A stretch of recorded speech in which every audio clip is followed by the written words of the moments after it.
Before his high-stakes missions, John Smith's life was defined by resilience and hardship in a small Texas town. Born Herman Munster to Bill and Frida, who loved vintage sitcoms, John faced constant teasing for his unusual name.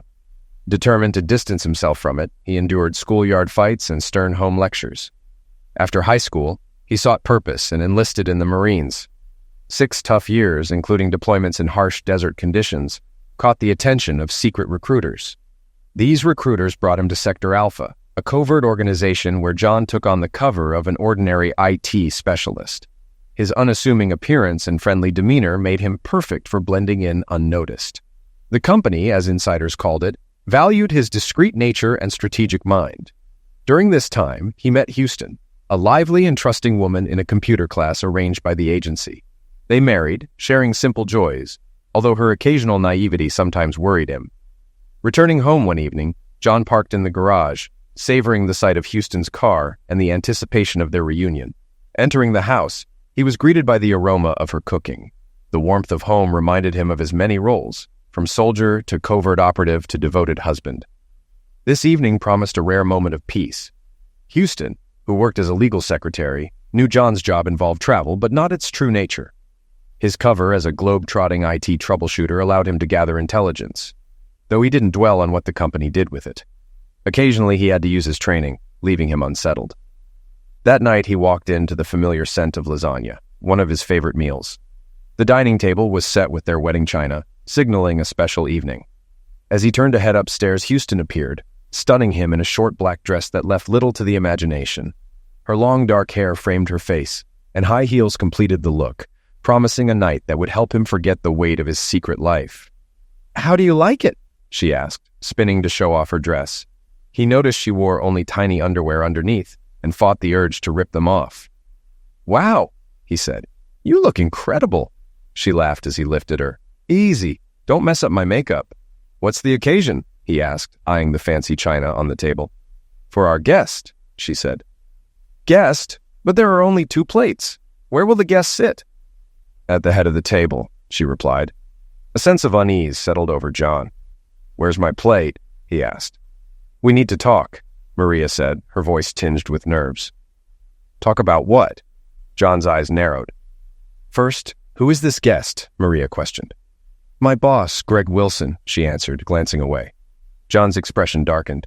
"You mean that guy who thinks he's God's gift to women?" "That's your perspective," Maria countered. "He's actually nice, and you'd like him if you got to know him." "I highly doubt that," John said, crossing his arms. "Keep going." "You remember the position I mentioned applying for?" Maria asked. "Yes, some executive role," John replied. "Exactly. Greg and the partners are considering me for it. It could mean more money for us, but I'd also have to travel to New York and Paris occasionally. Isn't that exciting?" "What's the catch?" he asked as she grew more nervous. "It means I may need to, provide extra services to Greg and the partners," she said hesitantly. "Extras as in Zex?" he asked bluntly. "Yes," she said, "but it won't change anything for us. Greg says most men secretly want to see their wife with another man." "What else did he tell you?" John asked, trying to control his anger. "He told me to call you a deceived husband and not let you touch me without his approval. He's coming tonight to make your dream come true," Maria said, her voice wavering. John's jaw tightened. "We have a serious problem, Houston." "Problem? What do you mean?" she asked, her brow furrowed. "Have I ever given you any reason to believe I'd want that?" John demanded. "No, but Greg insists that most men don't know they want it until they experience it," she replied. "So let me get this straight. You invited Greg to my house, to sit at my table, use our best china, and then sleep with you in our bed?" John's voice was ice. "Yes, that's the plan," she admitted. "Did he promise it'd be fun?" John pressed. "Yes. He said you'd eventually get used to it," she said softly. "Have you slept with him already?" John's stare was unflinching. "No," Maria replied, shaking her head. "He wants the first time to be in front of you." John took a deep breath, his eyes locked on hers. "Listen carefully. If you ever call me a deceived husband, I'll make sure no one ever finds your body." Maria's face blanched at his words, stunned. "Second, if Greg steps into my house and disrespects me, I'll handle him myself. And third, if you love me and want this marriage to work, call him now and quit your job." "But he's already on his way," she whispered, fear flickering in her eyes. "One last question. "Do you really want to stay married?" "Yes," she said. "Then go upstairs and change," he ordered. "I'll handle Greg." "But he's bigger than you and knows karate," she protested. "You're just a programmer." "I said I'll handle it. Go change now." She ran upstairs, crying. John was left thinking about what to do with his unfaithful wife. Divorce was too risky, as it might reveal his real identity. The agency had methods for handling such issues, but turning her into an emotionless shell didn't sit right with him. He trusted she hadn't cheated yet, but the chance remained. The doorbell interrupted his thoughts. He opened it to a tall, muscular man. "You must be Greg," John said. "Yeah," Greg replied, pushing past him with a smirk. John hated that and restrained the urge to break his neck.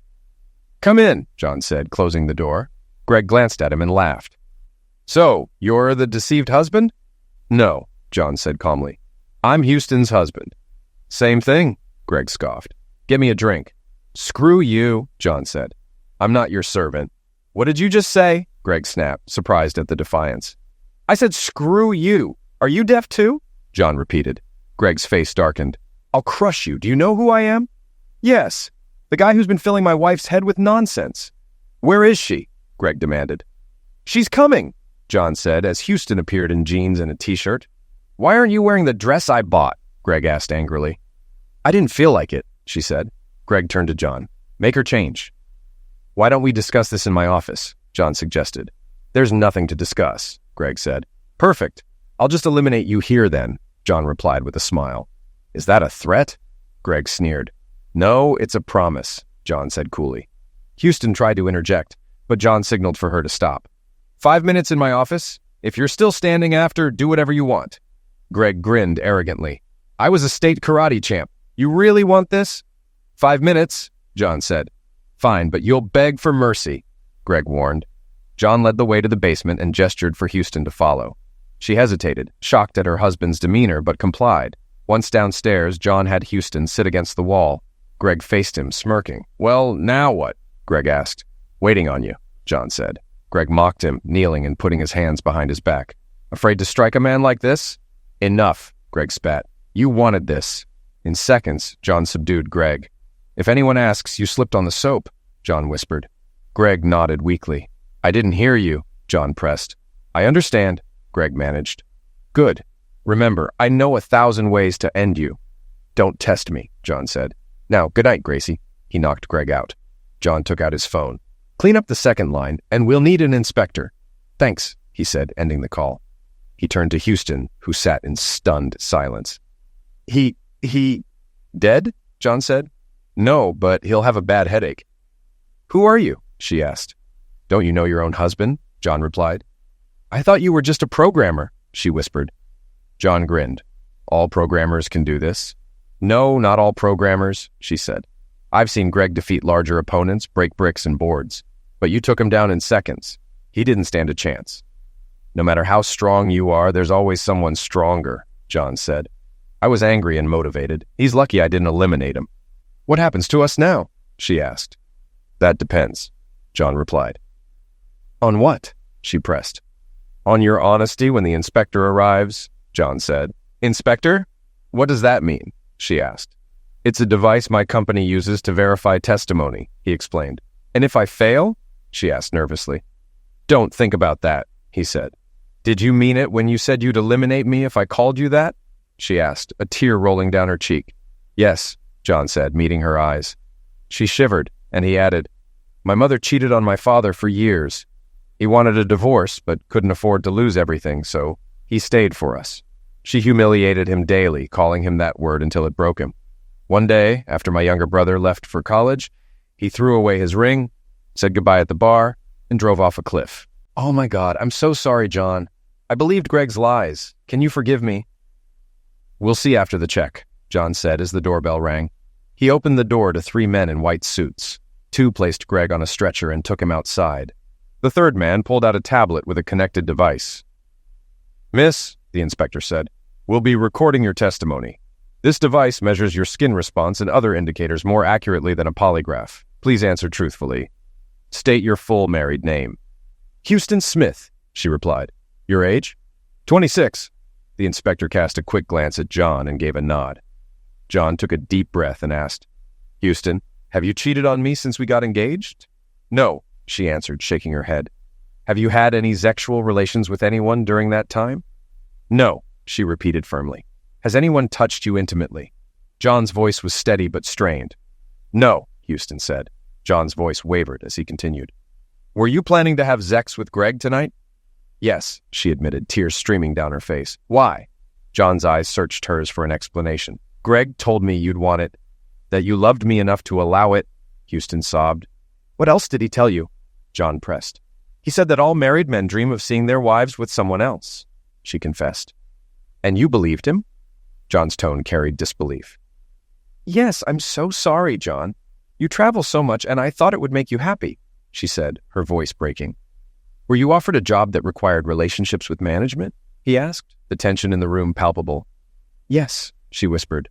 Would it involve clients too? John's expression hardened. Probably, Houston admitted, looking down.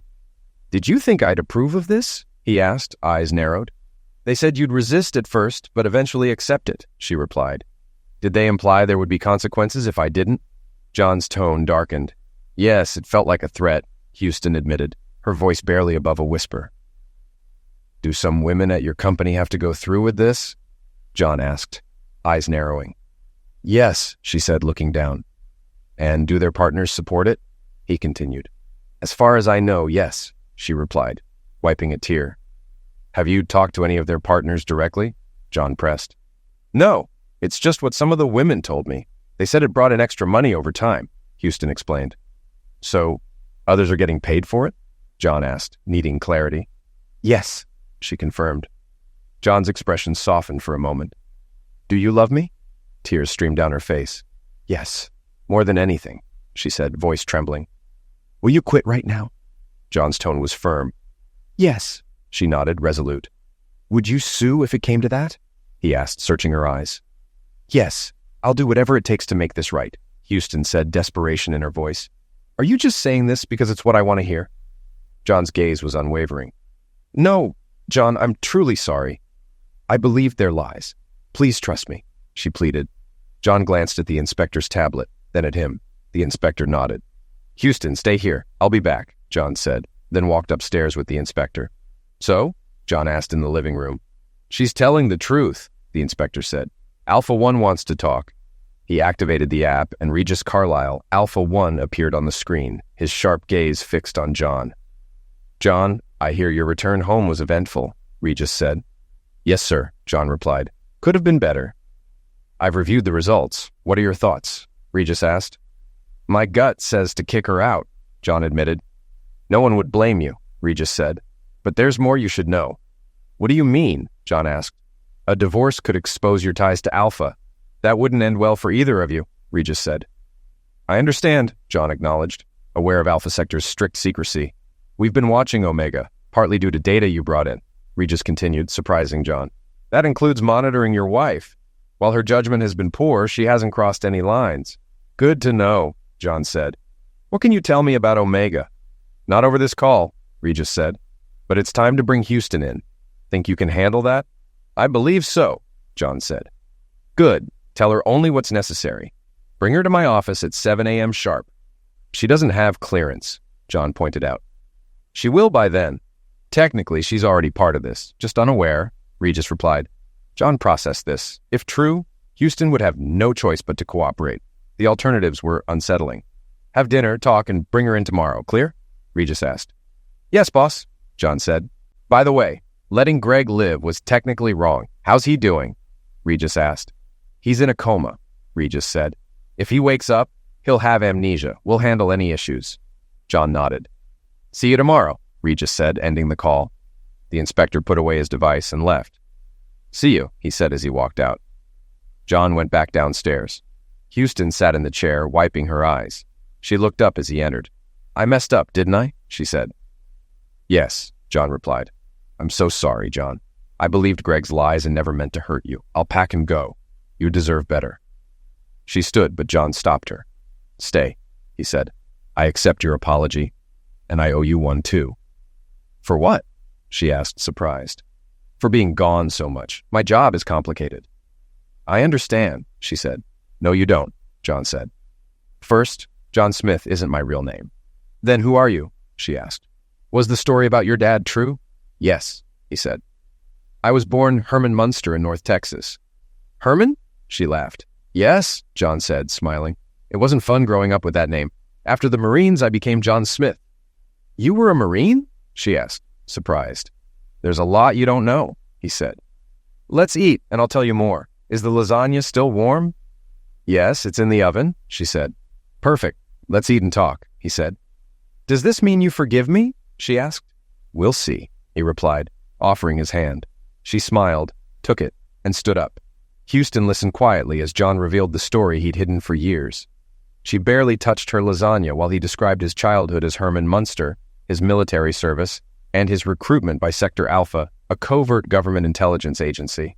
He explained the name change and assured her it was all legal. You don't seem like a secret agent, she said softly. He laughed. Not everyone's a muscle-bound action star. The less noticeable you are, the better. Most of my job is boring, just gathering information. Did they teach you how to handle Greg? She asked. Yes, he said. I had martial arts training, and they built on that. I don't use it often, but I can defend myself. What level are you? She asked. Greg claimed to be a 5th degree black belt. I have a leather one, he joked, showing his belt. Very funny, she said, smiling before turning serious. What happens to us now? That's up to you, he said. We're meeting my boss tomorrow. He's tougher than I am. What time? She asked. 7 a.m. So we need to leave by 5:30, he said. We should get to bed early, she suggested, taking his hand. John, I never meant to hurt you. Well, you did, he said. It'll take time to work through this. The only reason you're still here is because you didn't follow through. I need to know why you thought I'd want this. It took months, she said. The pressure really ramped up a few weeks ago. Greg and others showed me articles, said all men secretly wanted it. They convinced me it was great. I resisted at first, but they wore me down. One woman even told me it saved her marriage. But you never asked their spouses or me, John said. It's hard to believe you fell for it. They told me not to tell you, that it was meant to be a surprise, she said. That's what tonight was supposed to be. Well, it backfired on Greg, John said. Yes, it did, she agreed quietly. You mentioned threats if I didn't comply, John said. What kind of threats? They said their security force would come after you. Silovicki? John asked. Yes, she said. Greg was in charge of them. They protect the company's leaders. They're ex-military, intimidating men. They won't be happy about Greg, John said. No, she admitted. What did they say could happen to me? He asked. Accidents, car failures, attacks. They implied you could be harmed. I understand, John said. We'll make sure that doesn't happen. Promise me you'll be safe, she said. Everything will be fine, he assured her, hiding his own worry. Let's go to bed and handle this tomorrow, she said. Okay, he replied. I'll take care of the dishes. Houston cleared the table while John checked the house's security. He then went to his office, opened the tool safe, loaded a .45 pistol, and placed it in his bedside drawer. Afterward, he prepared for bed. John recalled Regis's words about reconnecting with Houston and intended to do just that. They lay together, made love, and she whispered, I love you. You're the only man for me. Of course, he replied, wanting to focus only on that moment. They embraced and fell asleep. In the morning, they woke early. John showered and shaved while Houston made coffee, then switched places as he got dressed and double-checked the security system. He poured coffee and warmed rolls for the road. When Houston came down, they grabbed their things and left. Houston was surprised when they arrived at what seemed to be a junkyard. Is this your office? She asked. John smiled. Not everything is what it seems. He parked near a portable toilet. Hand me your phone, he said. After disabling tracking software, he handed it back. They were following you, he explained. They were tracking me? She asked, stunned. Yes. Now let's go, he said. Regis was waiting. John led her into the portable toilet, which turned out to be an elevator. As it descended, Houston realized its purpose. When the door opened, a guard in camouflage asked for her ID. He scanned it and verified her identity with a retinal scan before allowing them through.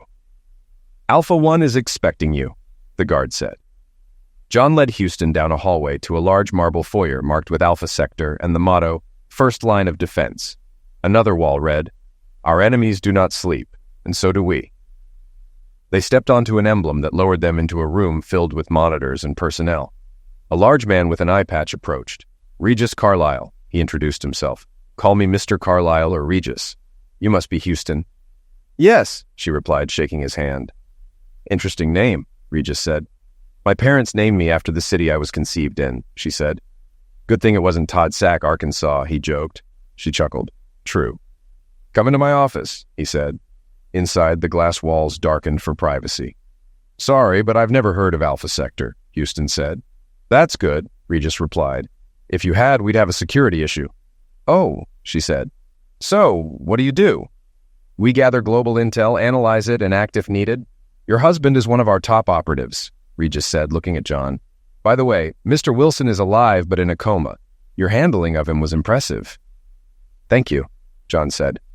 "But kneeling was risky," Regis added. "I thought it was the best option," John admitted. Regis nodded. "Don't do that again," he said. Turning to Houston, he asked, "How long have you known about the leadership support team?" "About 2 or 3 months," she replied. "What did they tell you initially?" he asked. "They said it was a prestigious team that supported executives and involved lots of travel, a promotion, and bonuses for both me and John." "When did you learn about the sexual side?" Regis asked, narrowing his eye. 2 weeks ago, when John was on his last mission," Houston answered. Regis nodded and brought up footage on the screen. "Look at this," he said, showing a recording of Linda Wharton's private conference room. Houston gasped. "How did you get this?" she asked. "Through the TV's built-in camera," Regis explained. "You might have heard rumors about this online." "I thought it was just a conspiracy theory," Houston said. "Exactly what you should have thought," Regis replied, pressing play. The video showed Linda offering Houston coffee, adding something to it, and handing it to her. "Pause," John said. Regis paused the footage. "Good observation. Linda likely sedated the coffee. We'll get back to that," he said, resuming the video. Linda told Houston the senior partners were excited for her to join the team and inquired about her husband's support. Houston confirmed John was supportive and loving. "That's great," Linda said. "Now there's an aspect of the job we haven't mentioned, providing personal services to managers and sometimes clients. This includes Zex." Houston, shocked, asked, "You expect me to cheat on my husband?" "Not exactly," Linda said. "We'll make sure he's on board and supportive. It's why he'll get bonuses too." Houston hesitated, expressing doubt. Linda reassured her, saying, "By the time we talk to him, he'll be happy for you. It's said that all men secretly desire this, but don't admit it." "John never mentioned that," Houston said. "He wouldn't," Linda replied. "But deep down, it's a common fantasy." "I want to be part of the team, but not at the expense of my marriage," Houston said.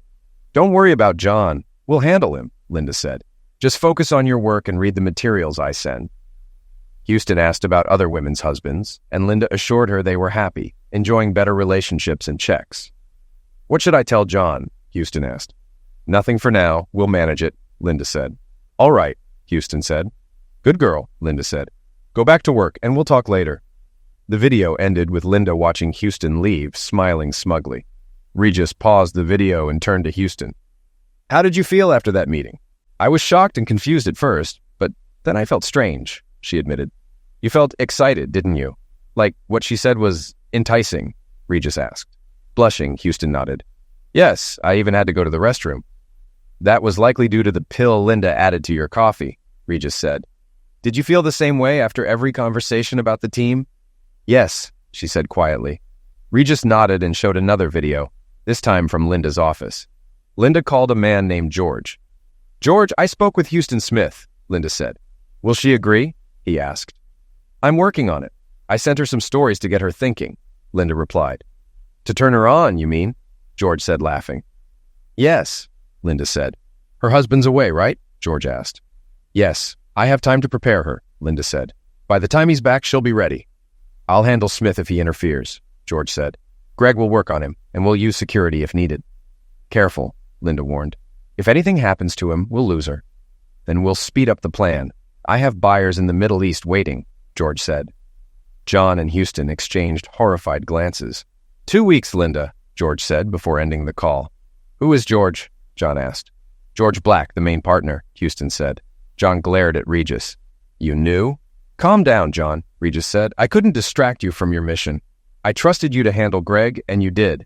Your job is to adapt and overcome. Regis continued. There are more videos, but they repeat what you know. Each meeting involved a pill to manipulate Houston. They were turning her into a tool, and you were the main target. You heard George mention buyers? Regis said. We believe Omega is part of a human trafficking ring. Oh my God, Houston whispered. Regis displayed photos of 5 missing women. They all worked for Omega. I knew some of them, Houston said. They said they were being transferred and then disappeared. Their husbands were told they were on business trips and kept getting paychecks. Eventually, the husbands reported them missing. We think they were trafficked. You were next, Houston. Can they be saved? She asked. I doubt it, Regis said. I'd be surprised if they're alive.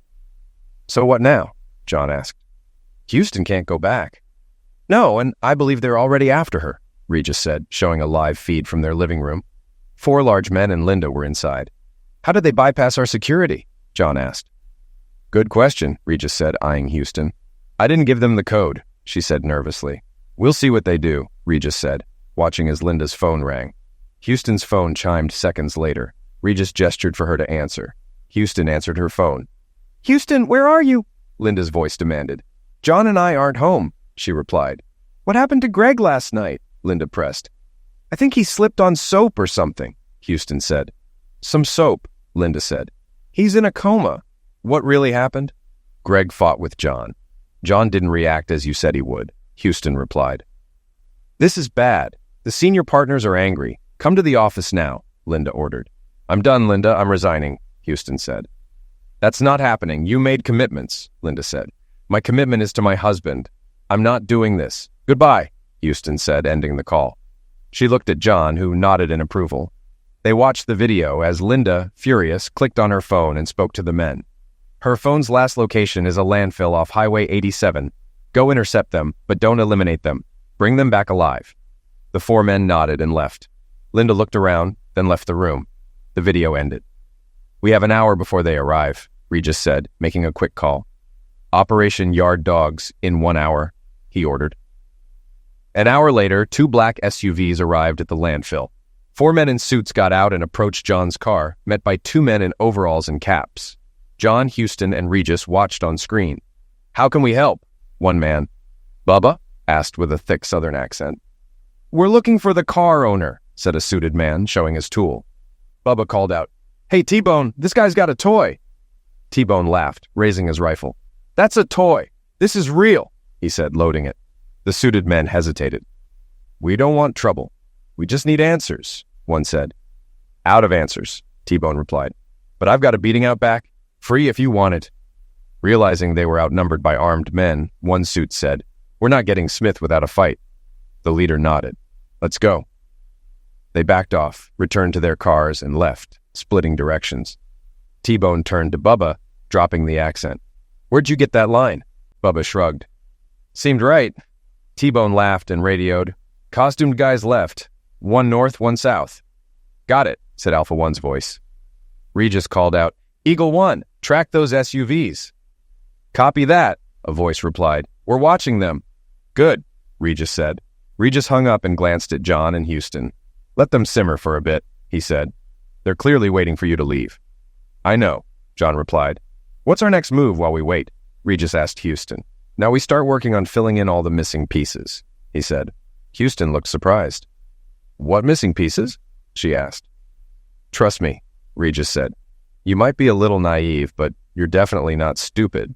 You've got an above-average memory, and I know there's a lot of information locked in there. It's time we accessed it. What do you mean? She questioned.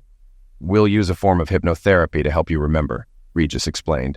The firm has been programming you over the past few months. The pills they gave you for the last couple of weeks were part of this. We need to undo this damage.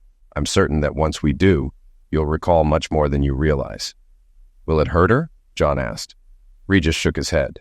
Not at all, he replied. We've made great strides in recent years. No one's performed a lobotomy in ages, he added with a smirk.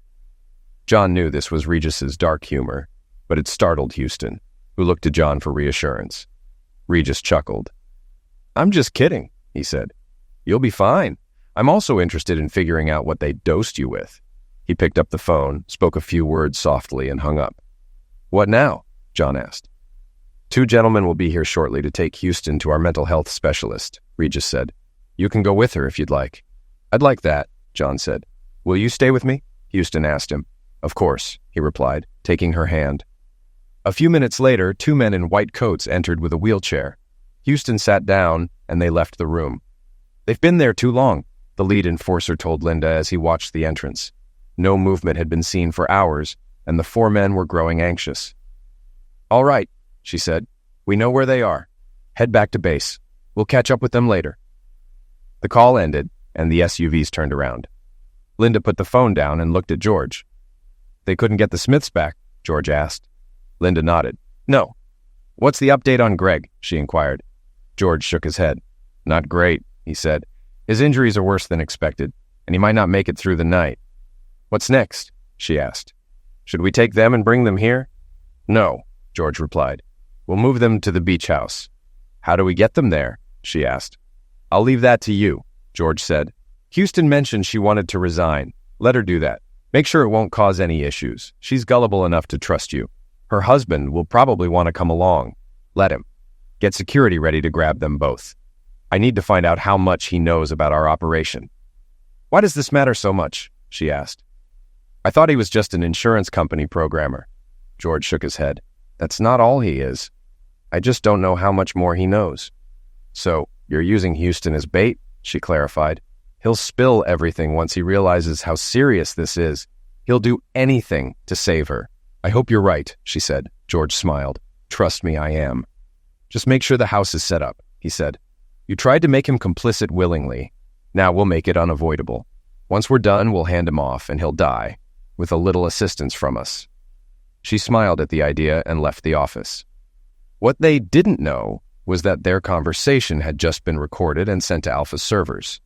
John sat in the waiting room while his wife underwent the hypnotherapy Regis had mentioned, meant to unlock her memories. He had been waiting for over an hour when Regis entered. Do you have a moment? Regis asked. John looked up. Of course, he said.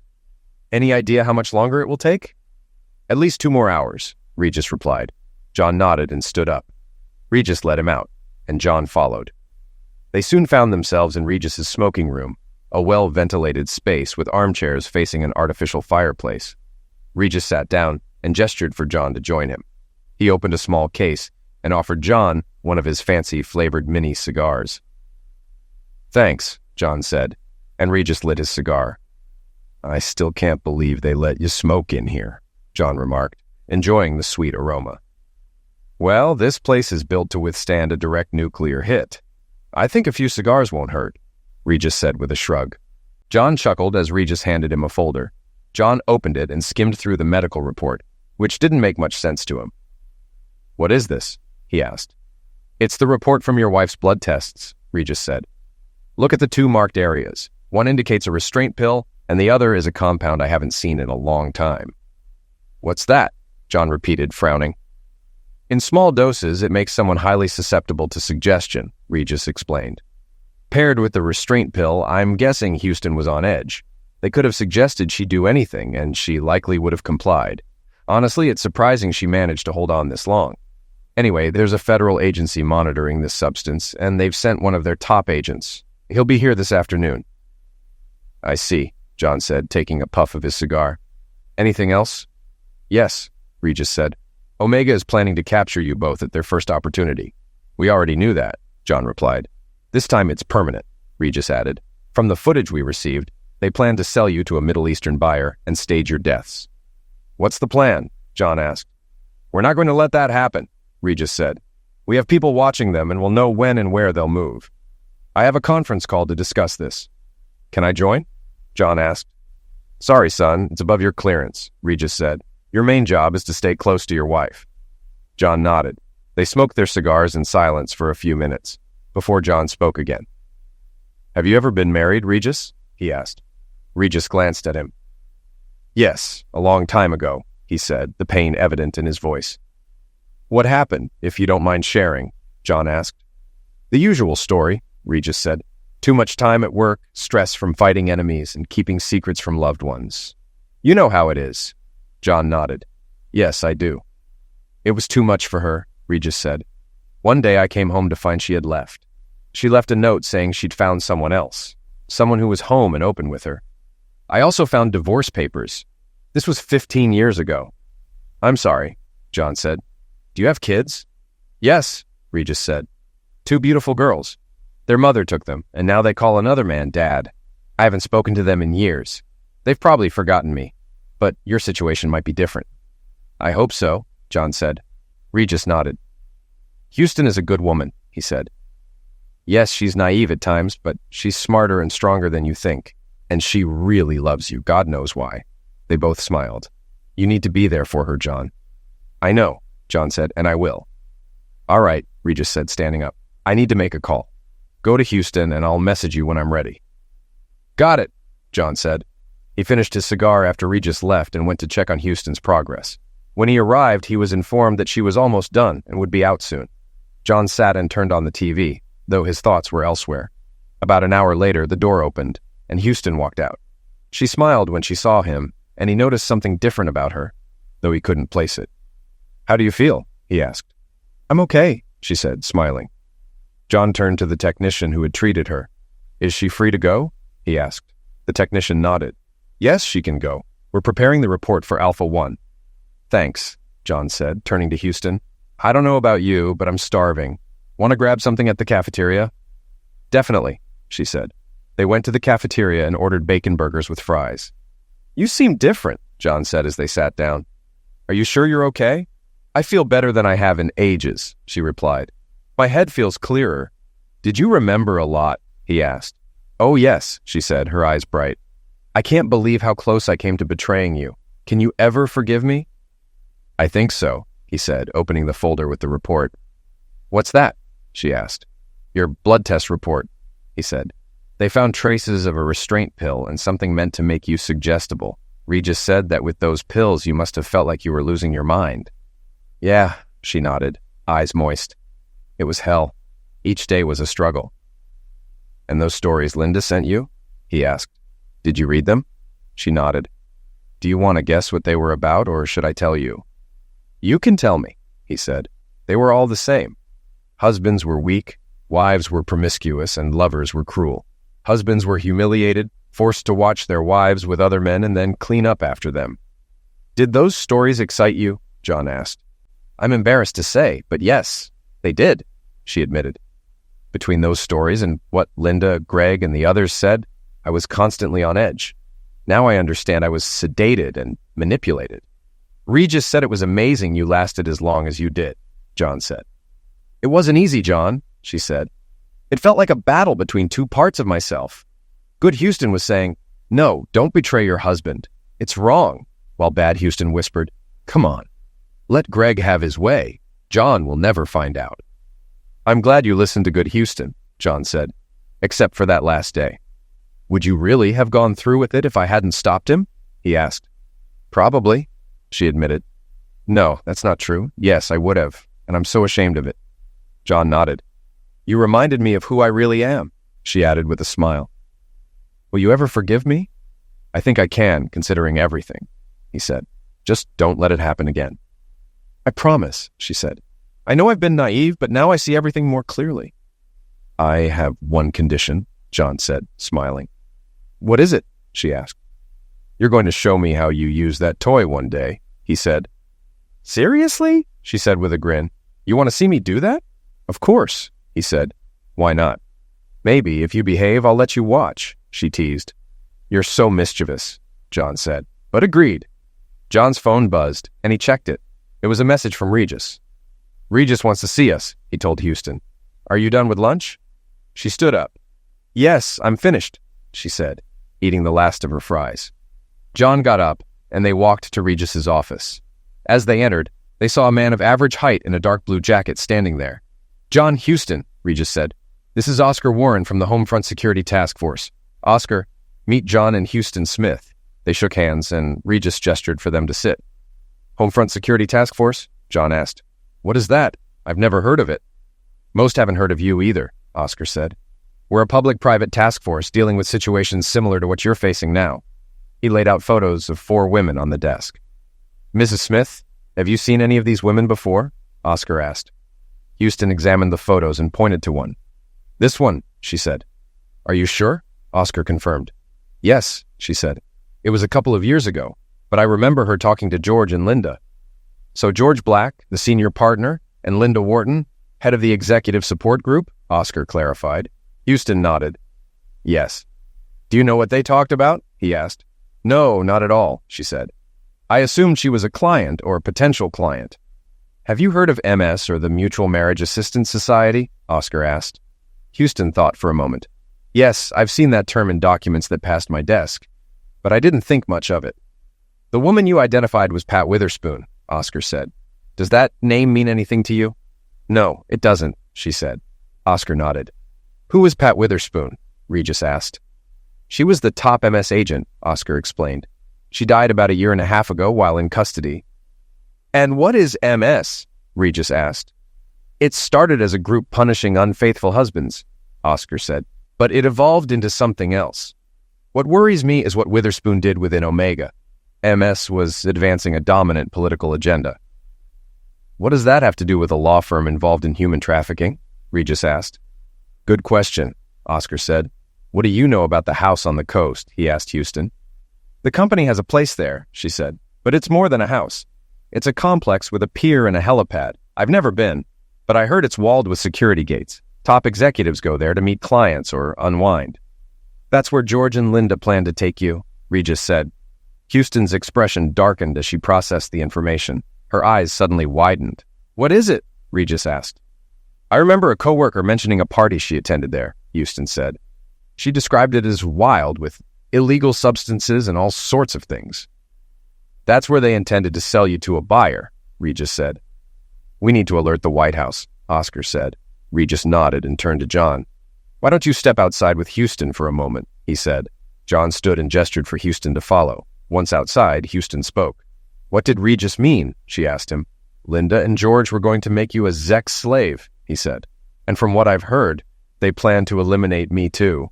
"Oh my God," Houston said. "What will they do now?" "I don't know," he said. "We'll have to wait." They didn't wait long. A few minutes later, the door opened and Regis called them back in. Once they were seated, Regis pressed a button on his phone. "We located the coastal complex," Regis said. "You were right. It's walled and has a security gate. There's activity there." He pressed another button, and a video feed of the complex appeared on the screen. "How are things on site?" he asked into the phone. "We've got everything covered," said a voice. "There are 6 people in the main building. 2 arrived by helicopter a few minutes ago. 4 seem to be security guards. 1 is a woman, and the other an older man." "It's probably George and Linda," Houston said. "Understood," Regis said. "Await further orders." He pressed another button, and a different voice responded. "Eagle 1, said a man. "Eagle 1, this is Alpha 1, Regis said. "Do you have eyes on the target?" "Affirmative, Alpha 1, the man replied. "Armed?" Regis asked. "Fully armed, ready for action," the man confirmed. Regis grasped the significance. An agency drone equipped with 4 Hellfire missiles. "Hold for my command," Regis said. "Target the helicopter and demolish the main building." "Understood," the operator confirmed. Houston's phone rang and she saw Linda on the screen. She mouthed the name silently before answering. "Hi, Linda," Houston said. "What can I do for you?" "Houston, I think there was a misunderstanding earlier. I want to make it right," Linda said. "Can you and John come to the coastal house?" "When?" Houston asked. "Right now?" Linda replied. "Now would be best. Can you make it? It's important to George and me." "That's not going to happen, Linda," Houston said. "Not today, not ever. Actually, Linda, you can go to hell." "Excuse me?" Linda's voice was sharp with irritation. "And one more thing." "What?" Linda snapped. "Enjoy hell, witch," Houston said, ending the call. She looked at Regis, who gave an approving nod. "Take them out," Regis ordered the drone operator. Once confirmed, they turned to the monitor. "Yes," Houston shouted, fists clenched in triumph. John smiled at her while Regis and Oscar exchanged quiet chuckles. "It was a dramatic move, but we still need to deal with Omega," Regis said. John's expression grew serious. Regis noticed. "John, are you worried about eliminating American citizens without a trial?" he asked. John nodded. "Yes, that thought crossed my mind," he admitted. "They deserve it," Houston said firmly. "I'm not arguing," John said, turning to Regis. "So, what's your take?" "You're right to be concerned," Regis said. We should update you since you'll be involved in taking down Omega, he added, looking at Oscar. Oscar nodded. Agreed, he said, addressing John in Houston. Do you recall the incident with the First Lady 6 months ago? Yes. They said she had a stroke, John said. It was more complicated, Oscar said. She was part of a plot against President Skaggs. She failed and ended up dying from the same pill she intended to use on him. We're investigating who else was involved and believe Omega played a role. The substance found in Houston's system and her intel confirm this. In short, Houston was targeted because she knew too much, even if she didn't realize it, Regis added. Add to that a Middle Eastern connection. The man George planned to sell her to has ties to regional terrorist groups. To them, she was a loose end to be dealt with. Who gave the order for their elimination? John asked. The directive came from the highest level, Regis said. But there's more to be done. John nodded. Understood. I'm in. Good, Regis said. George Black drove along the coastal road, thinking about what he planned for Houston, a grin forming as he imagined making John watch. Linda had always been reliable, and he was sure she would lure them to the beach house. Suddenly, he saw a police checkpoint and slowed down, rolling down his window. Sorry, sir, there was an incident ahead. The area is closed, the officer said. No one is allowed through. But I need to get to my house, George protested. Sorry, sir, the officer repeated firmly. You need to turn around. No one can pass until we get clearance. How long will that take? George asked, frustrated. Hard to say. Maybe a couple of days, the officer said. George's jaw tightened. With no other options, he nodded. Thanks, officer, he said, turning his car around. Glancing in his rearview mirror, he saw the officer speaking into his radio. A wave of unease hit him. He pressed a button on his car's console to call Linda, but it went straight to voicemail. She never missed his calls.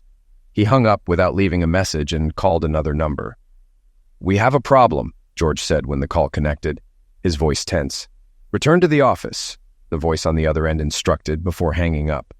For the first time, real fear gripped George. What's the plan? John asked, eyes on Regis.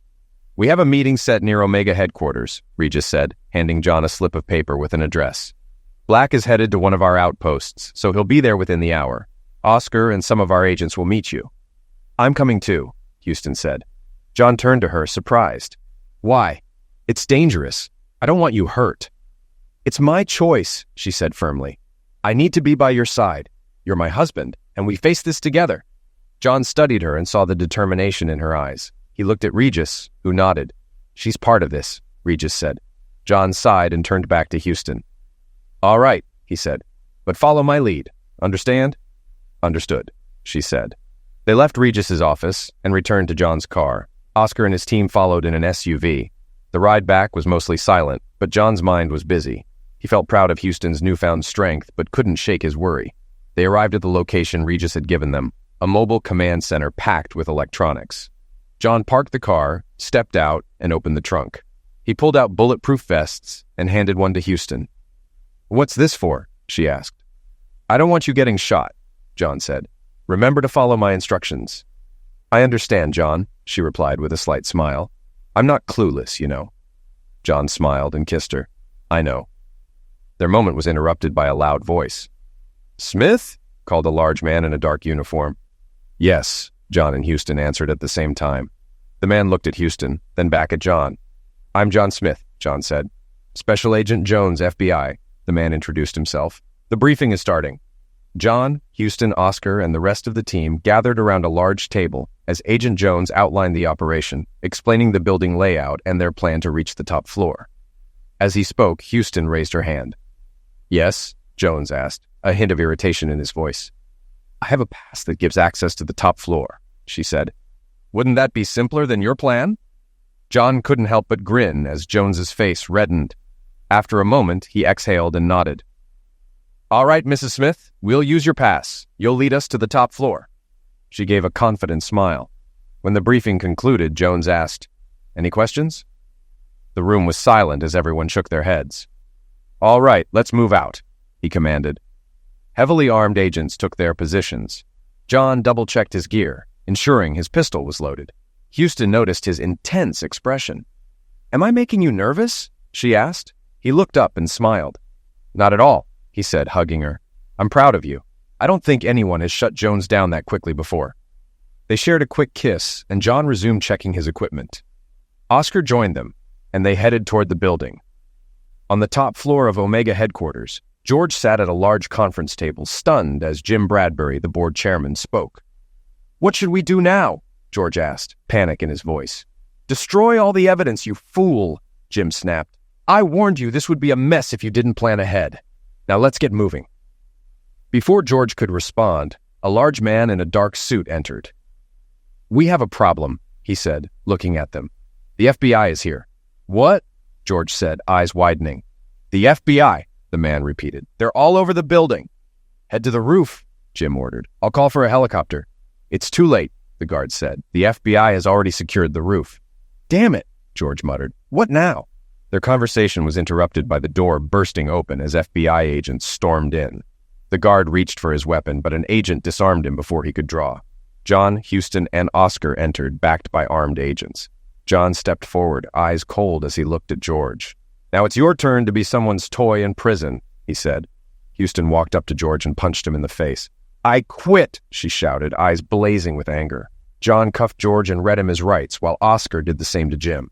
Agents spread out, collecting evidence and detaining other Omega executives. John's phone vibrated. He glanced at the screen. Alpha 1 calling. "Smith," he answered. "Great job, John," Regis said. "Thanks, boss," John replied. "Take the rest of the week off," Regis said. "On Monday at 7 a.m., Houston starts her training." "Training?" John repeated, surprised. "Yes," Regis confirmed. "I want your new partner ready for fieldwork." "Partner?" John echoed, stunned. "Absolutely," Regis said. "You two make a good team. Now go enjoy your time off." John ended the call and looked at Houston, who was watching him curiously. "Is everything okay, honey?" she asked. "Yes," he said, a smile breaking out. "Regis gave us the weekend off, and then you start training." "Training?" she asked, raising an eyebrow. "Yes," he said. "You're going to be my new partner." A bright smile spread across her face as she hugged him. "Partner, huh? I love the sound of that." "Come on, Mr. Smith," she whispered teasingly. "I want to celebrate with you." "That sounds perfect," John said. They walked out of the building hand in hand, ready to start a new chapter together. The senior Omega members were tried in federal court and found guilty on all charges, receiving maximum sentences. Women from the executive support team testified, securing the convictions. Greg never recovered from his coma and died of a heart attack on the day the final guilty verdicts were announced. 2 months later, John and Regis stood in the gallery, watching Houston train with her combat instructor. She was no longer the naive woman John had married, but a confident and capable fighter. John's chest swelled with pride. "Regis, I have a question," John said, eyes on Houston. "What's that?" Regis asked. "Did you do something during her hypnotherapy?" John asked. "No," Regis said.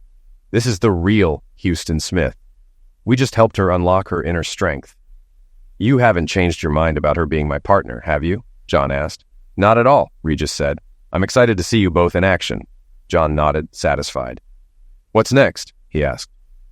"Not yet," Regis said with a smile. "Once she's finished training, you'll find out. But for now, why not take her out for lunch?" "Good idea," John said. He walked down to the gym as Houston finished her session.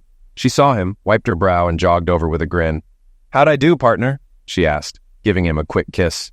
"You were great," he said, chuckling. "But maybe a shower before lunch?" She laughed and playfully touched his arm. "After lunch, I want to check out the shooting range," she said, eyes glinting. "Mind if I use your tool?" she teased. "You're in a playful mood today," he said, raising an eyebrow. "Just wait until tonight," she said, winking. She had always been spirited, but training had made her fierce and confident. John watched her head to the showers, admiration in his eyes. Life, he thought, was about to get very interesting.